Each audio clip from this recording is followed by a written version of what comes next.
Hello, everyone, and welcome to one more interesting conversation around the stock which is in news these days. That is the Asian Paints, right? Asian Paints, me recently we got a news around two major departures of two major senior executives of the company.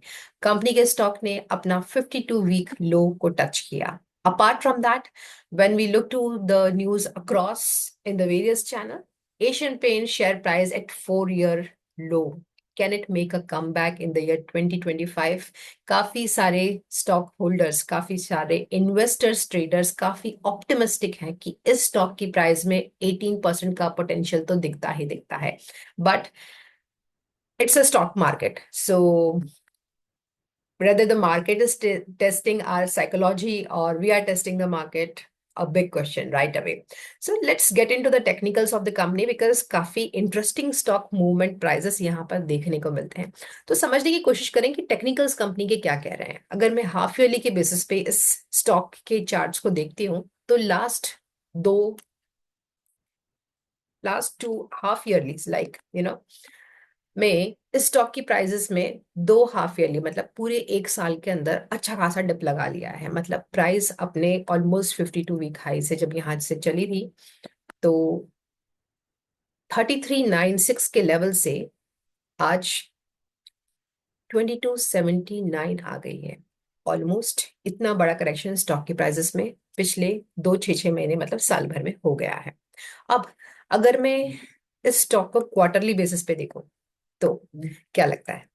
अगर हम quarterly basis पे देखें तो बहुत clear है कि इस quarter में मतलब करंट क्वार्टर में जो आपका दिसंबर में एंड होना है उस क्वार्टर के अंदर ऑलमोस्ट इतना बड़ा डाउनफॉल एक डिप देखने को मिला. तो let's measure this dip. Almost इसी क्वार्टर के अंदर स्टॉक की प्राइसेस में 31% का डिप आइडेंटिफाई हुआ है. और अगर हम लास्ट 4 क्वार्टर्स के बारे में बात करें तो प्राइस ऑलमोस्ट 3 क्वार्टर तो कंसोलिडेट हुई और फाइनल इस क्वार्टर में ढपाक करके गिर गई. अब मंथली लेवल पे देखते हैं क्या स्ट्रक्चर बनता है. तो मंथली लेवल पर अगेन स्ट्रक्चर बड़ा इंटरेस्टिंग है. लास्ट 3 मंथ से prices in relation to this stock completely down down down movements देके नीचे की ओर आ रही हैं. तो बड़ी ही चिंता का विषय बन गया एशियन पेंट्स के लिए कि स्टॉक की प्राइसेस और कितना गिरेंगी. तो स्टार्ट करते हैं इस स्टॉक का हम टेक्निकल एनालिसिस करना. तो हमने क्या करना है, हमने क्वार्टरली टाइम फ्रेम पे स्टॉक को देखना है. तो क्वार्टरली टाइम फ्रेम पे जब हमने स्टॉक को देखा तो ये क्लियर हुआ कि यहाँ से कुछ प्राइस गिरते हुए आ रही है. ये क्वार्टरली टाइम फ्रेम से प्राइस ने गिरना स्टार्ट किया. So let me mark this with red colour. ये इस स्टॉक के लिए सप्लाई जोन हुआ क्वार्टरली पे. अगर मैं हाफ ईयरली टाइम फ्रेम पे देख रही थी तो हाफ ईयरली पे भी कुछ ऐसा ही पैटर्न हमें मिला. दो बेस कैंडल यहाँ पर और एक और दो एक्सप्लोसिव लेगआउट, राइट. तो let me mark this as in red colour ताकि this shows that half yearly के टाइम फ्रेम से प्राइस इस तरह से गिरते हुए आ रही है. अब हमने उसे क्वार्टरली के टाइम फ्रेम पे देख लिया, हाफ ईयरली के टाइम फ्रेम पे देख लिया. अब बात आती है मंथली टाइम फ्रेम पे देखने की. तो मंथली टाइम फ्रेम पे देखें तो मंथली टाइम फ्रेम पर भी ऑलमोस्ट ये कोइंसाइडिंग ही है, राइट. इस तरह का आप देखेंगे कि एक डाउनफॉल यहाँ से मिला लेकिन बेस और लेग आउट. इसको मैं थोड़ा सा एक्सपैंड कर देती हूँ so that you can identify very clearly कि ये आपका हुआ monthly time frame marked supply zone. मतलब प्राइस हाफ ईयरली से गिरती हुई, क्वार्टरली से गिरती हुई, मंथली से गिरती हुई नीचे आ रही है. अब बारी आती है डिमांड जोन आइडेंटिफाई करने की. तो मंथली लेवल पे देखें. अब लॉजिक बड़ा क्लियर है. 3 टाइम फ्रेम पे हम बेसिकली देखते हैं ताकि हमारी अंडरस्टैंडिंग क्लियर हो कि कहाँ कहाँ पे कितना कितना गिरते हुए ये स्टॉक आ रहा है. तो इस तरह से हम आइडेंटिफाई करते हैं कि यहाँ के लेवल पर एक मंथली टाइम फ्रेम का डिमांड जोन आइडेंटिफाइड है जो कि बस बना है. और यहाँ प्राइस ने एंटर किया है 227 लेवल पे, 79 के लेवल पे. अगर हम क्वार्टरली टाइम टाइम फ्रेम पर जाते हैं तो देखते हैं कि डिमांड जोन कहाँ है क्वार्टरली टाइम फ्रेम पर. तो क्वार्टरली टाइम फ्रेम पे कुछ यहाँ आपको डिमांड जोन मिलेगा इस तरह से। ठीक है, और हाफ ईयरली पे भी जाते हैं, चलिए।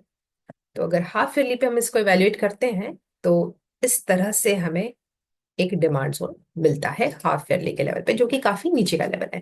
चलिए मंथली लेवल पे आते हैं और देखते हैं कि क्या पिक्चर बनती है स्टॉक के अंदर आज के दिन पे। तो मंथली लेवल पे ये तो बड़ा क्लियर है कि प्राइस बड़ी तेजी से गिरते हुए हाफ ईयरली, क्वार्टरली, मंथली से आज फाइनली मंथली के डिमांड जोन में आ गई है। अब क्या होगा? लोकेशन बताती है कि price is very low on the curve, मतलब बाइंग की पोजीशन यहां बनती है looking to the monthly time frame, but pressure बहुत ज्यादा है because price is coming from the half yearly time frame, from the quarterly time frame.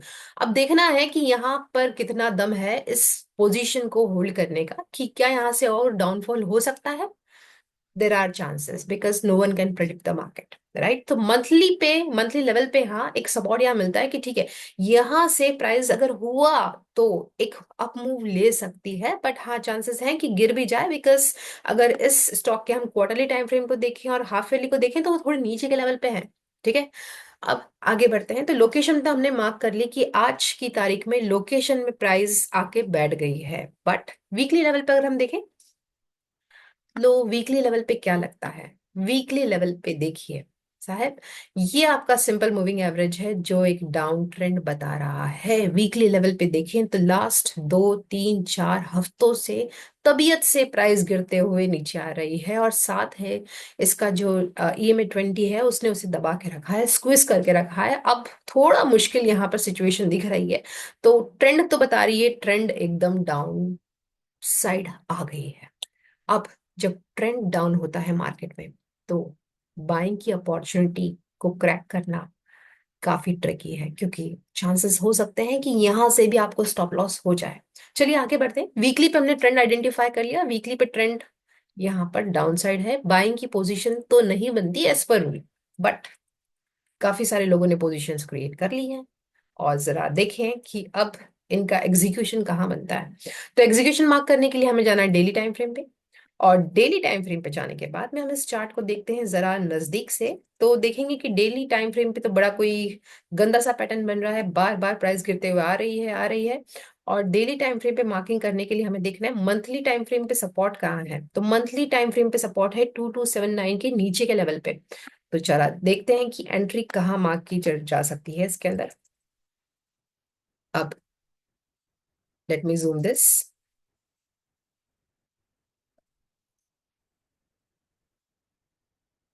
Monthly time frame पे अगर हम इसको जूम करते हैं, क्योंकि बहुत 4 साल पीछे जाके हम इस इंफॉर्मेशन को देख रहे हैं, तो यहाँ कुछ एंट्री अगर आप मार्क करते हैं तो आपकी मार्क होनी है एंट्री कुछ इस तरह से। और काफी सारे लोगों ने यहाँ एंट्री लगभग ले ली है, लगभग एंट्री ले ली है। स्टॉप लॉस अपना मार्क करा है कुछ इस लेवल पे 2196 के लेवल पे। बट अगर प्राइस यहां से नीचे गिर जाती है तो कहां तक जाएगी, that's a big question. And let me tell you, अगर प्राइस गिरी तो उसे यहाँ क्वार्टरली तक आना पड़ेगा। बट ये बहुत बैक साइड का डेटा है, ऑलमोस्ट 23 जून का, जहाँ प्राइस 1683 के लेवल पे थी। थोड़ा डिफिकल्ट है प्राइस को यहाँ पर गिरना, बिकॉज यहाँ पे उसे सपोर्ट मिल सकता है और प्राइस एक रिवर्सल ले सकती है, बट स्टिल चलिए देखते हैं। अगर हम यहाँ एंट्री मार्क करते हैं तो एंट्री मार्क करी जा सकती है कुछ यहाँ पर। स्टॉप लॉस मार्क करते हैं हम कुछ यहाँ पर, 75 रुपीज का स्टॉप लॉस रख सकते हैं। और अगर थोड़ा वाइड रखना चाहें तो अराउंड आप 100 रुपीज का स्टॉप लॉस मार्क कर सकते हैं। अब टारगेट कितना रखना है, बहुत सिंपल सी बात है। टारगेट मार्क करने के लिए हम एक डिमांड जोन अप, मतलब इस लेवल का टारगेट हम देख सकते हैं 3064 के आसपास का, राइट। तो हम चलते हैं वापस डेली टाइम फ्रेम पर जहां पे हमने हमारी एंट्री मार्क की थी, और अगर हम टारगेट रखते हैं 3064 के आसपास का, हाँ ठीक है, तो 1:7 का टारगेट यहाँ काफी क्लियरली विजिबल हो रहा है, जहां पे 100 रुपीज का स्टॉप लॉस। और अपसाइड मूवमेंट में आप देखेंगे तो इस करंट मार्केट प्राइस से प्राइस 3063 के लेवल पर जा सकती है। बट होशियार होने की जरूरत यहाँ ये बन जाती है कि प्राइस एक हाई टाइम फ्रेम से आ रही है, हाफ ईयरली के टाइम फ्रेम से गिरती हुई आ रही है, क्वार्टरली टाइम फ्रेम से फिर गिरती हुई आ रही है। तो जब प्राइस इतने बड़े बड़े सप्लाई जोन से गिरती हुई आ रही है तो देखना है कि क्या मंथली का टाइम फ्रेम जो हमने यहाँ पर मार्क किया है, क्या उसमें इतना दम है कि वो इस प्राइस के डाउनफॉल को होल्ड कर सके मंथली लेवल, या प्राइस वापस थोड़ा और करेक्ट हो जाए नीचे की ओर। ये तो समय ही बताएगा। बट पिक्चर अभी बाकी है, बिकॉज स्टॉक के फंडामेंटल्स हमें देखने हैं। कंपनी क्या है, कंपनी की क्या इंफॉर्मेशन है, आपको सारी डिटेल्स यहाँ पर अबाउट सेक्शन में मिल जाएगी। हम चलते हैं सीधा प्रॉफिट एंड लॉस की ओर, जहां पर हमें कंपनी का P&L स्टेटमेंट बताएगा कि कंपनी के फाइनेंशियल्स क्या बोलते हैं। तो कंपनी के फाइनेंशियल्स कुछ इस तरह से बोलते हैं कि, okay, those who can't see this just have a look। Sales and operating profit आपका डार्क में है, सो हमें यहाँ पर सेल्स के नंबर देखने हैं। सबसे पहले हम सेल्स के नंबर देखें, लास्ट 3 to 5 years के सेल्स नंबर क्या बोलते हैं। तो सेल्स नंबर तो बता रहे हैं कि पॉजिटिवली बढ़े हैं, and that's a good sign, right. But March 23 और 24 का अगर कंपेयर करें और आज का अगर हम देखें कि क्या नंबर्स है, तो ऑलमोस्ट कोई खास सेल्स में ऐसा इजाफा नहीं दिख रहा है लास्ट 3 सालों को देखा कर, मार्च 23, मार्च 24 और अभी दिसंबर 2024 को देखा जाए तो। Apart from that, when we look to the operating profit of the company, operating profit भी लगभग लगभग एक रेंज बाउंड हो चुके हैं, March 24, 23, 24 and almost we are at the year end of 2024। Operating profit margin 17, 18, again 19%, मतलब 17 से 19% की रेंज में बैठा हुआ है। And when I look to the next important aspect of this is the net profit, EPS and dividend। अब ये तीनों नंबर क्या बोलते हैं? ये तीनों नंबर बोलते हैं कि कंपनी का नेट प्रॉफिट ठीक है, मार्च 2024 में थोड़ा बेहतर दिखाई दे रहा है। अगर मैं डिविडेंड पे आउट देखूं, इतना सब कुछ के बाद भी कंपनी एक healthy dividend pay out maintain कर रही है, ऑलमोस्ट 60%, 55% का डिविडेंड अपने शेयर होल्डर्स को दे के खुश कर रही है। कंपनी का ईपीएस लास्ट 3 इयर्स में 31 से 42 से 56 हो गया, again that's a great sign. मतलब शेयर होल्डर तो काफी ऑप्टिमिस्टिक हैं, क्यों ना होंगे, because is a blue chip company. अगर हम कंपनी के रिटर्न ऑन इक्विटी को देखें तो that is 31%, again this is a good number. But stock prices के अंदर तबाही मच गई है, -32%, राइट। और apart from that, sales number में भी कुछ खास ग्रोथ यहाँ रेशियोज में नहीं दिखती है। अब हम चलते हैं कंपनी की बैलेंस शीट की ओर, और कंपनी की बैलेंस शीट क्या बोलती है, let's have a look on that. So company की बैलेंस शीट बताती है कंपनी के एसेट्स, लाइबिलिटीज। बड़ा ही इंटरेस्टिंग नंबर है कि इतना सब अप्स एंड डाउन्स के बाद भी कंपनी के रिजर्व्स पॉजिटिवली ग्रो हो रहे हैं, और शायद इसी कारण से शेयर होल्डर्स काफी ऑप्टिमिस्टिक हैं कि नहीं, इसका ईपीएस तो हम बढ़ाएंगे, right. Apart from that, when I look to the next number, company की बोरोइंग्स, कंपनी की बोरोइंग्स भी बढ़ी हैं, मतलब कंपनी ने थोड़ा लिवरेज लिया है अपनी ग्रोथ को लेकर।